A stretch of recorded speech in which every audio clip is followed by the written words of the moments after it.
আমি আজকে আপনাদেরকে এমন একটা আমল শিখিয়ে দিব, যে আমলটা যদি করতে পারেন, দেখেন আমাদের ব্যক্তি জীবনে, আমাদের সামাজিক জীবনে আমাদের শত্রু আছে।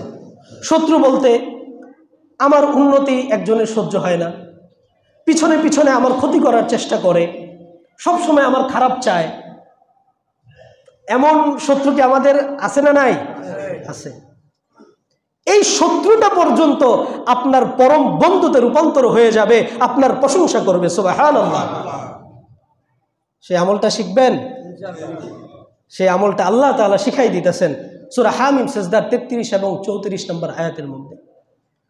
ومن أحسن قولا ممن دعا إلى الله وعمل صالحا وقال إنني من المسلمين ومن أحسن قولا ممن دعا إلى الله وعمل صالحا। ওই ব্যক্তির কথার চাইতে উত্তম কথার কোনটা হইতে পারে? মান দাআ ইলাল্লাহ, যে ব্যক্তি আল্লাহর রাস্তার দিকে মানুষকে ডাকে, নামাজের দিকে মানুষকে ডাকে, দ্বীন ইসলামের দিকে মানুষকে ডাকে। ওয়া ক্বালা ইন্নানি মিনাল মুসলিমিন, এবং সে গর্ব করে বলে যে আমি মুসলিম, আমি মুসলিম। এরপরেই বলতেছে ইদফা বিল্লাতি হিয়া আহসান ফাইযাল্লাযী বাইনাকা ওয়া বাইনাহু আদাওয়াতুন কাআন্নাহু ওয়ালিয়্যুন হামীম।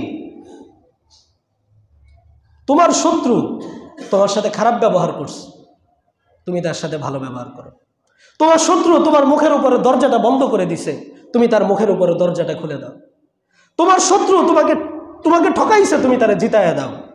তোমার শত্রু তোমাকে গালি দিছে, তুমি তাকে বুকের মধ্যে জড়ায় নাও। ইদফা বিল্লাতি হিয়া আহসান, তুমি মন্দের প্রত্যুত্তর ভালোর দ্বারা দাও। মন্দের উত্তর, মন্দের জবাব ভালোর মাধ্যমে দাও। কি হবে এটা করলে? ফাইযাল্লাযী বাইনাকা ওয়া বাইনাহু আদাওয়াতুন কাআন্নাহু ওয়ালিয়্যুন হামীম।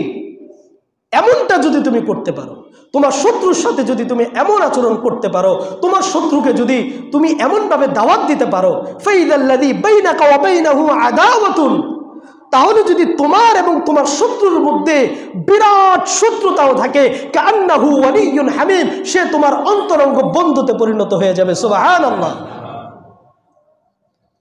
আমল এটা করা অনেক কঠিন ভাই, এরপরও নিয়ত তো আমরা করতে পারি না? আমরা এই আমল করবো তো ইনশাআল্লাহ।